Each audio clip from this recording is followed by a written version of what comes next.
আসসালামু আলাইকুম। সবাইকে শুভেচ্ছা জানাচ্ছি। মাসুম মাহবুব দেখছেন ওপেন দ্য ইউটিউব চ্যানেল এবং মাসুম মাহবুব ফেসবুক পেজ। পৃথিবীর যেই প্রান্ত থেকে যারা দেখছেন সবার জন্য শুভকামনা। শামীম আহমেদ লিখছেন, "ভাইয়া আপনার সৎ নির্ভীক বস্তুনিষ্ঠ সংবাদ বিশ্লেষণ এর অপেক্ষায় বসে থাকি। আল্লাহর হস্তে ইনশাআল্লাহ আল্লাহ বাঁচিয়ে রেখেছেন তাই ভাইয়া।" ধন্যবাদ শামীম ভাই। সাতক্ষীরা থেকে দেখছেন, সাতক্ষীরার কথা বললে হৃদয়ে রক্তক্ষরণ হয়। সাতক্ষীরা ছিল ইসলামের জন্য খুব ত্যাগী মানুষের জায়গা। যাক, মানুষই ভুল করবে। আল্লাহ মানুষকে দুনিয়ায় পাঠিয়েছেন ভুল করার জন্য, আবার আল্লাহই মানুষকে ক্ষমা করবেন। তবে দুঃখজনক হলো আমরা কেউ কাউকে ছাড় দিচ্ছি না। যেভাবে সোশ্যাল মিডিয়ায় আমরা মানুষের চরিত্র হনন করছি, এতে করে কেউ রক্ষা পাবো না। সবার কাপড় ধরে টান দেওয়া হচ্ছে, হবে। খুব ভয়ংকর এক খেলায় মেতেছি আরকি আমরা মুসলিমরা, বিশেষ করে বাংলাদেশে। চরিত্র হননের খেলা। কে কাকে কত চরিত্র হনন করতে পারে প্রতিযোগিতা করে কেউ কাউকে ছাড় দিচ্ছে না। ফলে সবার কাপড় খুলে যাচ্ছে। দর্শক, আসেন কয়েকটা গুরুত্বপূর্ণ খবর দিয়ে আমি লাইভ শুরু করব। তার আগে সংক্ষিপ্ত আলোচনা করে নিচ্ছি আমি যে বিষয়ে কথা বলব। শেখ হাসিনাকে ভারতে রেখে নরেন্দ্র মোদী একটা বড় ধাক্কা খেল। আর সেই ধাক্কাটি দিল ককরোচ পার্টি। অর্থাৎ অনেকটা শেখ হাসিনার মতো ভয়ংকর এক আতঙ্কে কয়েকটা দিন কেটেছে নরেন্দ্র মোদীর। খুব দুর্দান্ত কিছু তথ্য পাওয়া গেছে। ২ নম্বর গুরুত্বপূর্ণ খবর, ইরানের কাছে অবশেষে মাথা নত করল মার্কিন প্রেসিডেন্ট ডোনাল্ড ট্রাম্প। তিনি দুটো রাষ্ট্রের মাধ্যমে ইরানের কাছে আবারও সিজ ফায়ারের প্রস্তাব পাঠিয়েছেন। ৩ নাম্বার গুরুত্বপূর্ণ খবর, ইরান এবং আমেরিকার এই খেলায় মধ্যপ্রাচ্যের আরো কিছু কুশীলবের চরিত্র স্পষ্ট হচ্ছে। সেই বিষয়গুলো একটা একটা করে জানাবো আপনাদের। দর্শক, প্রথম যে খবরটি দিয়ে শুরু করতে চাই, নরেন্দ্র মোদী। আপনারা জানেন যে তাদের শিক্ষামন্ত্রী ধর্মেন্দ্র প্রধান পদত্যাগ করেছেন দীর্ঘ আন্দোলনের ফলে। তার আগে নরেন্দ্র মোদী একটি চ্যালেঞ্জ নিয়েছিলেন যে তিনি তার শিক্ষামন্ত্রীর পদত্যাগ করাবেন না। আন্দোলনকারীরা যা করুক। কিন্তু তার কাছে একটি ইন্টেলিজেন্স তথ্য এসছিল যে এই আন্দোলনটা সরকার পতনের আন্দোলনে যাবে এবং নরেন্দ্র মোদী এই সময়টা বিশ্বের কয়েকটা বড়, বড় রাষ্ট্রের সহযোগিতা চেয়েছিল। কিন্তু সেই রাষ্ট্রগুলো বলে দিয়েছিল স্পষ্ট করে, ছাত্র জনতার বিরুদ্ধে গুলি তারা অ্যালাউ করবে না। আর তখনই নরেন্দ্র মোদীর পুলিশ হাত গুটিয়ে ফেলেছিল। যেমন বাংলাদেশের জুলাইতে শেখ হাসিনা কাউকে তোয়াক্কা করেনি। প্রকাশ্যে একদম বুক বরাবর না, মাথা বরাবর লাগলে গুলি করো। কে এই সহযোগিতা করেছিল? নরেন্দ্র মোদী। এবং আপনারা জানেন যে শেখ হাসিনার পুলিশকে ভারত থেকে বিশেষ বাহিনী কমান্ডো পাঠিয়ে জুলাইতে আমাদের ছাত্র হত্যায় সহযোগিতা করেছিল ভারত এবং তাদের সেই বিশেষ কমান্ডো বাহিনী, যারা পরবর্তী দেশ ছেড়ে পালিয়ে গেছে। এবং বাংলাদেশের সেনাবাহিনী সবচেয়ে খারাপ কাজটি এটি করেছিল যে ওদেরকে পালাতে সহযোগিতা করেছিল। পারত আন্দোলনকারীদের কাছে তুলে দিতে। কিন্তু আমাদের সেনাবাহিনীরা হয়তো ভারতের ভয়ে তারা গোপনে অনেকটা তাদেরকে দেশ থেকে বের করে দেয়। নিজের দেশের জনগণকে মারতে শেখ হাসিনা ভারত থেকে কমান্ডো ভাড়া করে। আর তাকে বলে গণতন্ত্রের মানুষ কন্যা। তার জন্য এখনো আওয়ামী লীগের লোকরা কাঁদে, যারা আওয়ামী লীগ করে। আমার কাছে মাঝে মনে হয় যারা আওয়ামী লীগ করে তারা মানুষ হতে পারে না। কষ্ট নিবেন না। আমি আওয়ামী লীগকে একটা সময় এত ঘৃণা করতাম না। আমার পরিবারে প্রচুর আওয়ামী লীগ আছে। রাজনৈতিকভাবে আমি নাম বলব না। বাংলাদেশের অন্যতম আওয়ামী লীগের ১ম সারির ১০ জনের একজন আমার পরিবারের মধ্যেই আছে। দুঃখজনক হলেও সত্য একথাই বলতেই হয়। যারা নিজের দেশের মানুষের বুকে গুলি চালাতে পারে তারা আসলে কিসের রাজনীতি করে? একটা দল ১৫ বছর ক্ষমতায় ছিল। তারপর যাকে খুশি তাকে মারছে, গুম করছে। তারপরে বাহিরের দেশ থেকে লোক ভাড়া করে এনে মানুষ মেরেছে। ভারত থেকে কমান্ডো ভাড়া করে এনে আমাদের সেনা অফিসারদেরকে বেছে, বেছে মেরেছে। এই দলটি কখনো দেশের হতে পারে? এরা মুক্তিযুদ্ধের পক্ষের হতে পারে। যারা বিশ্বাস করেন তারা পাগল অথবা ছাগল অথবা অসুস্থ। একদম স্পষ্ট বলি। এই এই দুটো শব্দের সাথে বাকি সব বাদ দেন। এই দুটো শব্দের সাথে মেলান আগে যে কাজটা আওয়ামী লীগ করেছে। নরেন্দ্র মোদীর উপর যে বিপদটি এসছিল তিনি ধরে নিচ্ছিলেন তার সরকারের পতন হচ্ছিল। ১ম তিনি ভেবেছিলেন দমাতে পারবেন পুলিশ দিয়ে। কিন্তু পারেননি। পুলিশ দিয়ে পারেননি কারণ পুলিশ বাংলাদেশের পুলিশের মতো আওয়ামী পুলিশ ছিল না। একদল অ্যাগ্রেসিভ হয়েছে, আরেক দল পিছন থেকে সরে গেছে। বলছে আমরা ছাত্রদের মারতে পারব না। এরা তো আমাদের সন্তান, এদের গায়ে হাত তুলব কি করে? নির্দেশ এসছে, পুলিশের উপর পুলিশ লাঠিচার্জ করেছে।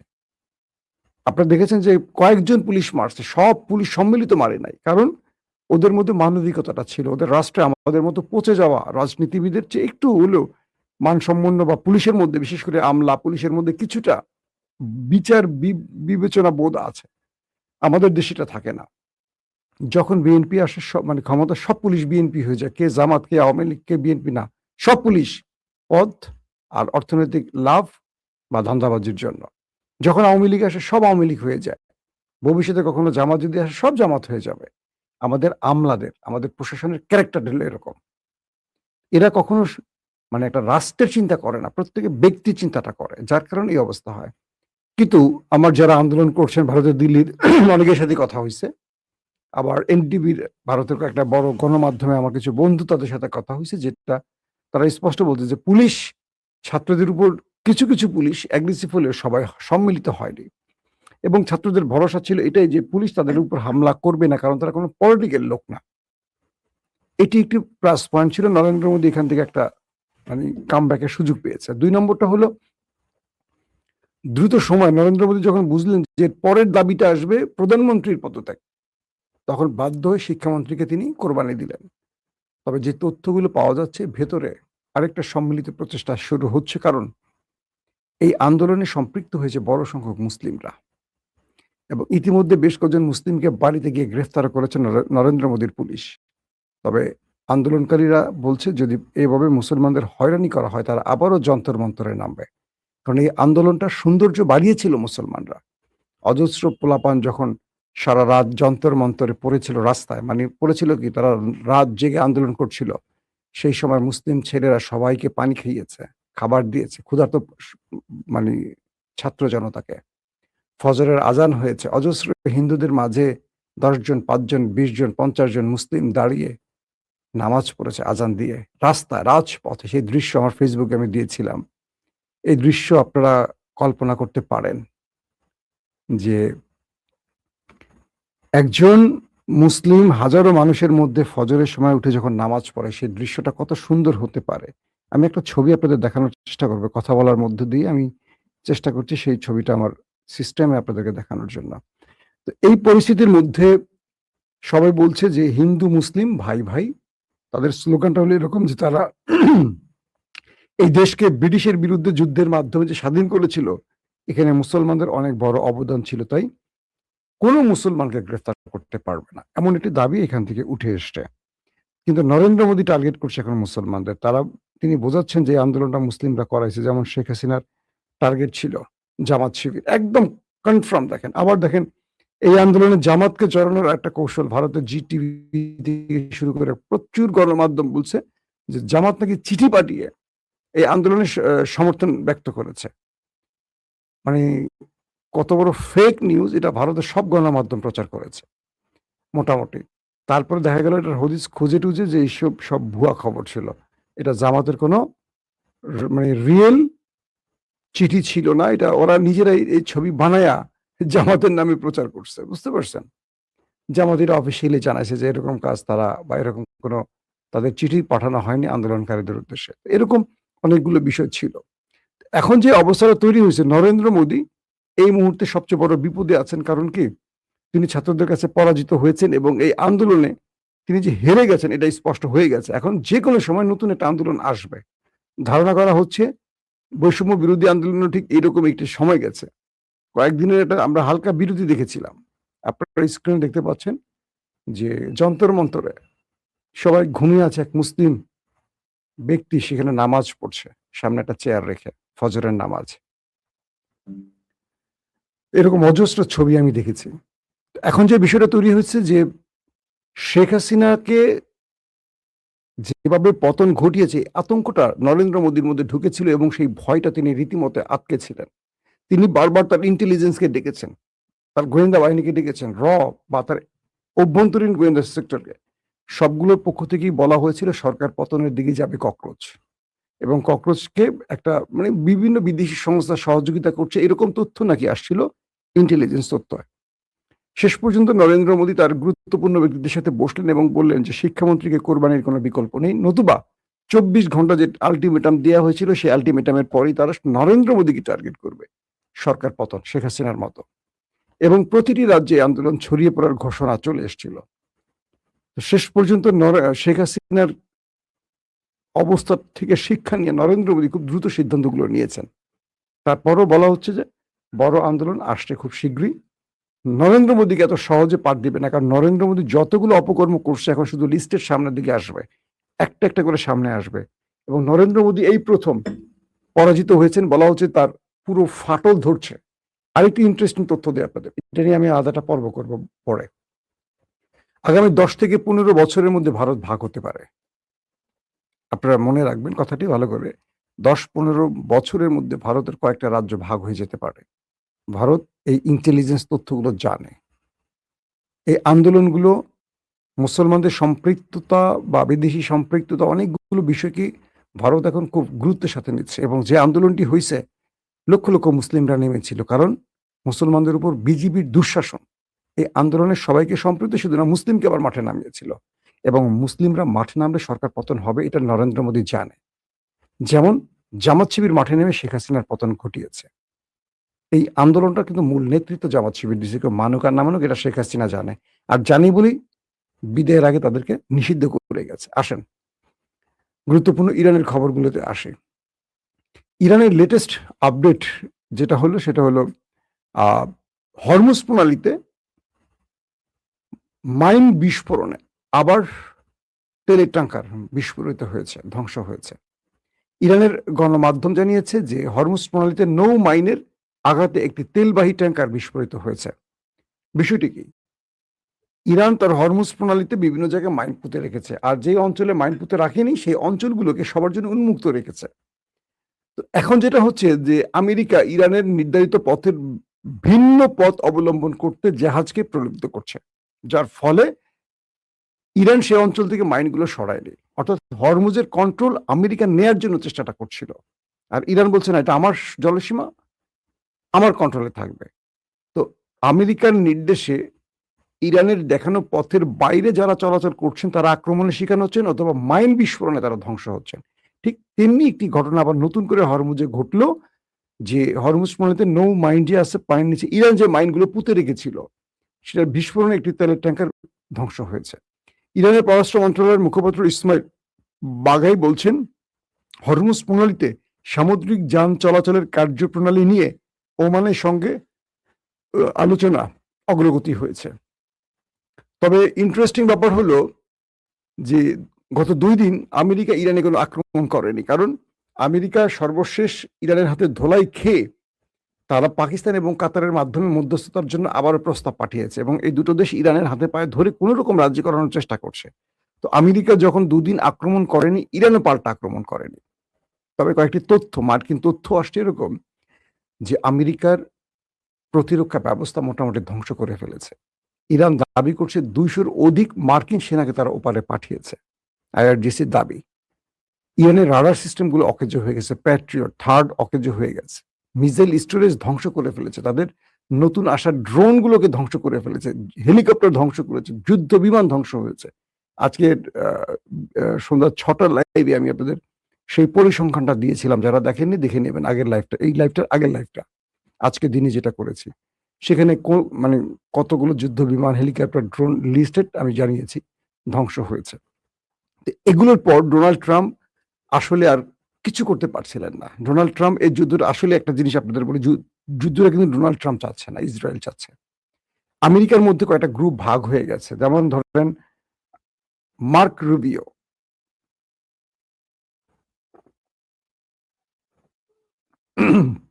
পররাষ্ট্রমন্ত্রী, তিনি এক ফরম্যাটের। তারপর মার্কিন প্রেসিডেন্ট ডোনাল্ড ট্রাম্পের জামাতা জেরার্ড কুশনার, ইসরায়েল পন্থী, স্টিভ উইটকফ, ইসরায়েল পন্থী। তারপর আপনার ভাইস প্রেসিডেন্ট জেডি ভেন্স, তিনি ইসরায়েল বিরোধী। তো জেডি ভেন্স চাইছেন যুদ্ধটা বন্ধ করতে। তিনি সর্বোচ্চ, মানে ট্রাম্পের পরে যিনি প্রেসিডেন্ট, বা ট্রাম্প কিছু হলে যিনি প্রেসিডেন্ট, বা ট্রাম্প না থাকলে তিনি president, vice president JD veins, তিনি বারবারই ইরানের সাথে আলোচনার চেষ্টা করছেন। কিন্তু তাকে ইসরায়েল সে সুযোগ দিচ্ছে না। ট্রাম্পকে প্রলুব্ধ করে বারবার যুদ্ধে টানা হচ্ছে, কারণ বাকি ব্যক্তিগুলো ট্রাম্পকে যুদ্ধের দিকে আনছে। এখন যুদ্ধে প্রথম দফা ব্যর্থ হয়ে আবার সিজফায়ার, তারপর আবার যুদ্ধে হলো, আবার ব্যর্থ হয়ে সিজফায়ার। এইবার ইরান বলছে যে কোনোভাবে আমরা সিজফায়ারে যাব না, যুদ্ধের সমাধান। আমেরিকা না রে ভাই, তোরা এরকম গো ধরিস না, যা হয়েছে ভুল হয়েছে, আবার মাফ কর। বড় ভাইরে তো 3-4 বার মাফ করা যেতেই পারে না। আমেরিকা, ইরান, কাতারকে এবং পাকিস্তানকে বলছে যে এবার যদি যুদ্ধবিরতি করে সেটার একটা ভিত্তি রাখতে হবে, এ কারণেই যে আমেরিকা কখনো মানে কথা দিয়ে কথা রাখে না, তারা প্রতারণা করে বারবার। তো এবার সেই কাতার, পাকিস্তান ইরানের হাতে পায়ে ধরে কোন রকম একটা আলোচনার টেবিলে রেখেছে এবং গত 2 দিন যুদ্ধ বন্ধ আছে। কিন্তু হরমুজ ইরানের কন্ট্রোলে আছে, বাবুল মান্দাব হুতিদের কন্ট্রোলে আছে। সৌদি আরবকে পাইলে পিটান শুরু করতেছে, লোহিত সাগরে সৌদির জাহাজ উড়াই দিল আজকে। আপনারা জানেন যে সৌদি আরবের 2টো গুরুত্বপূর্ণ শহরে আরামকো যে তেলের কূপ, সেটা ব্যাপক অ্যাটাক করেছে। সেই অ্যাটাকের ফলে সৌদি আরব মনে করেন আজকে অনেক বড় রকম কি বলবো জিজান এবং ইয়ানবুতে ভালো রকম ভেলকি দেখছে। ইয়েমেন যে ব্যালিস্টিক আর ক্রুজ মিসাইল আর ড্রোন মারছে, সৌদির তেল কূপগুলো সব জ্বলে মানে পড়া শুরু করছে এবং বলছে যদি সৌদি নেক্সট টাইম ইয়েমেনে আর কোনো অ্যাটাক করে তাহলে একটা তেল ক্ষেত্র আমরা রাখবো না। কে বলছে এটা? ইয়েমেন বলছে। তো এই পরিস্থিতির মধ্যে এখন ডোনাল্ড ট্রাম্প ইরানের সাথে আলোচনা করছেন, আবার হুমকি দিচ্ছেন কিন্তু আবার আলোচনা টেবিলে থাকছেন। মানে হুমকি দিচ্ছেন কি বড় হামলা করব। কিন্তু কাল রাতে আরেকটা ঘটনা পেলাম যে আরেকটা আক্রমণের প্ল্যান করছিল, কিন্তু মার্কিন চিফ অফ স্টাফ ডেইন কেন তিনি এই যুদ্ধটাকে আর আগাতে দেননি। বলছেন মিস্টার প্রেসিডেন্ট, এই যুদ্ধটা শুরু হলে আর থামার কোনো সুযোগ নেই। দর্শক, আরেকটি ব্রেকিং খবর আছে আমাদের কাছে, কয়েকটা গাজা নিয়ে তো ব্যাপক ঝামেলা করতেছে। ইরানের একটা তথ্য আসছে এরকম, তাদের সামরিক বাহিনীর হাত ধরে যদি আমেরিকা স্থল বাহিনী কখনো ইরানে ঢোকে, সেক্ষেত্রে আমেরিকার পরিণতি কি হতে পারে। কয়েকটি তথ্য এই ব্যাপারে ইরানের মেইন নিউজ প্রকাশ করেছে, আমি দেখলাম পুরো একটা বড় ডাটা তারা দিয়েছে। তারা বলছে যে আমরা অপেক্ষায় আছি আমেরিকা কখন আসবে, তাদের স্বাগত জানাবো।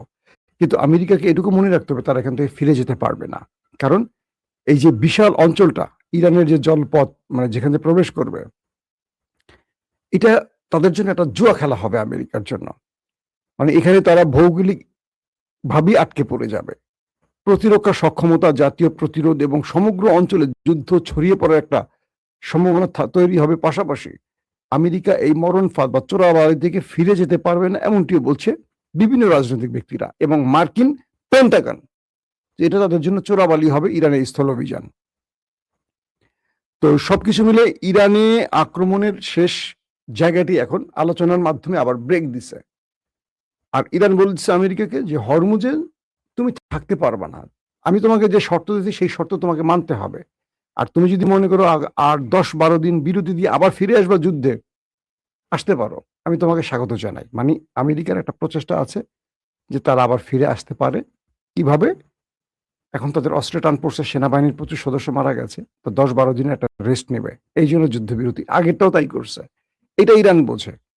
তো ইরান বলছে যে তোমাদেরকে আমরা স্বাগত জানাই, তোমরা যে কোনো ভাবে আসো, কিন্তু আমরা তোমাদেরকে মানে বারবার এই সুযোগ দেব না।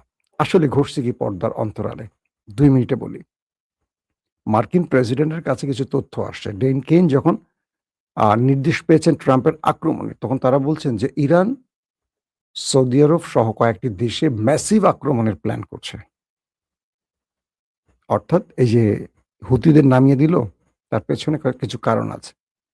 আমেরিকাকে বলছে যে কাতার, কুয়েত, বাহরাইন, জর্দানে মার্কিন ঘাঁটির আর কিছু নাই। তারা নতুন নতুন ড্রোনগুলো আনছে, কোটি কোটি টাকা দামের ডলারের যে ড্রোন, সব খেয়ে ফেলাইছে ইরান। প্রতিরক্ষা ব্যবস্থা খেয়ে ফেলছে। ইরান আক্রমণ করলে আমেরিকা দেখতে পাচ্ছিল না, রাডার সিস্টেম অকেজ হয়ে গেছে, চোখ বন্ধ করে দেখবে কি করে। তো মার্কিন প্রতিরক্ষা ব্যবস্থা এত দুর্বল হয়েছে যে ইরান টার্গেটে হিট করলে গুলি লেগে যাচ্ছে, যেখানে মারছে সেখানে লেগে যাচ্ছে। পাশাপাশি চীন, রাশিয়া তো তাদেরকে স্যাটেলাইট তথ্য দিচ্ছে, তাদের সিআই গোয়েন্দারা যেখানে যাচ্ছে সেখানে টার্গেট করে ড্রোন অ্যাটাক করতেছে ইরান। এরপরে ট্রাম্প হতাশ হয়ে পড়ছে যে আসলে কিছু করার নাই। এখন তার জন্য যে কোনোভাবে সিজ ফায়ার করে কোন রকম তার বেজের লোকগুলোকে বাঁচানো, কিছু যন্ত্রাংশ, কিছু যুদ্ধ বিমান কিছু আছে এগুলো সরিয়ে বিশাল ক্ষতি থেকে বাঁচা। এটা হলো ট্রাম্প চেষ্টা। পাশাপাশি আবারও অস্ত্র-টস্ত্র নিয়ে এসে আরেকটা পাল্টা অ্যাটাক করার প্রস্তুতি আছে তাদের মাথায়। ইরান দুটো সম্ভাবনাই জানে। তো ট্রাম্প এখন পালাচ্ছে একটাই কারণে, তার পেছনে এই মুহূর্তে কেউ নাই। আরবরা তাকে বাঁচাতে পারবে না, আরবরা নিজেরাই বাঁচতে পারছে না। ইউরোপ আসে নাই, ন্যাটো আসে নাই, আবারও একা হয়ে পড়ছে ইসরায়েল। এই যুদ্ধে জড়ায় নাই, কারণ ইসরায়েল বুঝতে পারতেছে এই যুদ্ধে তারা জড়ালে আমেরিকার মাইলগুলো তাদের পিঠে পড়বে। কারণ ইরান অপেক্ষা আছে যা আয় তুই ইসরায়েল আয়, তখন আমেরিকাকে ছেড়ে ইসরায়েলকে ধরবে। কারণ ইসরায়েলের জন্যই মূলত তার সবচেয়ে ভয়ঙ্কর মিসাইলগুলো জমা রেখেছে, আমেরিকার জন্য না। আমেরিকাকে ভয় দেখাইয়া গালফ থেকে তাড়াবে, এটা হলো ইরানের টার্গেট, মূল টার্গেট। একদম সহজ বাক্যে, খুব তাত্ত্বিকভাবে আজকে ভিডিওটা করতে চাই না, একদম সহজভাবে যারা বোঝেন। ইরানের মূল টার্গেট হলো গালফে আমেরিকাকে পঙ্গু করে দেয়া, যাতে এখান থেকে আমেরিকা চলে যায়। ইতিমধ্যে আল উদাইদ থেকে তারা সরে গেছে, আরো কয়েকটি ঘাটির দিকে তারা সরে গেছে। আমেরিকাকে এখান থেকে সরিয়ে দিলেই পুরো মধ্যপ্রাচ্য ইরানের কন্ট্রোলে আসবে, আর ইসরায়েল হাতে তালুতে। ইসরায়েল নিউক্লিয়ারের মালিক হলেও ইরানের সাথে পারবে না, কারণ ইসরায়েল যদি নিউক্লিয়ার অ্যাটাকের পরিকল্পনা করে থাকে 2 ঘন্টার মধ্যে ইরানের হাতে নিউক্লিয়ার চলে আসবে। আপনাকে সেটা চিন্তা করতে হবে না। পাকিস্তান দেখ আর কেউ দেখ, দেবে, ধরেন দিয়ে রাখছে, অথবা ইরান বানায় রাখছে। ইরান বলবে না এখন আন্তর্জাতিক নিষেধাজ্ঞার ভয়। কারণ আজকেও মার্কিন গোয়েন্দা তথ্য বলছে পূর্বের খমেনি নিউক্লিয়ার না বানালেও বর্তমান খমেনি, মুস্তফা খমেনি, তিনি নিউক্লিয়ারের ব্যাপারে আগ্রহী, এটা বোঝা যায়। তো সবকিছু মিলে ট্রাম্প আবারও ইরানের কাছে হেরেছে, ইরান আবারও বিজয় লাভ করেছে। এই বিজয়টা আসলে দুটো বিষয়, একটা হলো সাহসের, একটা হলো ইমানের। যারা বৃহৎ শক্তিকে তোয়াক্কা করেনি, মৃত্যুকে ভয় করেনি, তাদের হুমকিকে ভয় করেনি, তাদের জয় অবশ্যম্ভাবী। আর আমরা মাঠে নামার আগে ভয় পেয়ে যারা বাড়ি ফিরে যাই, আমরাই নাকি সবচেয়ে বড় মুসলমান। কারণ আমাদের বড় বড় ফিরাউলিয়া আছে দেশে, বড় বড় স্কলার আছেন। এই ইরানকে তারা আবার কাফের ঘোষণাও দিয়েছেন। মাশাল্লাহ বলেন নাকি নাউজিবিল্লাহ বলবেন? বাংলাদেশে এই আলেমগুলো বাংলাদেশে ইসলামটাকে ধ্বংস করছে, মানেন আর না মানেন। আমি বাংলাদেশের খুব কম স্কলারকে মানি, আমার সব ইন্টারন্যাশনাল স্কলারের বাইরে। এখন বললেন মাসুম ভাই এটা কি বলেন? এরা মানুষের আকিদা এটা সেটা বলে বিভাজিত করে রাখছে। যে দেশের আলেমরা এক টেবিলে বসে একসাথে নাস্তা করতে না পারে, সেই দেশের আলেমরা ইসলামের কি খেদমত করবে? এই একটি প্রশ্ন মাথায় আনেন, বাস সব উত্তর মিলে যাবে। আল্লাহ হাফেজ।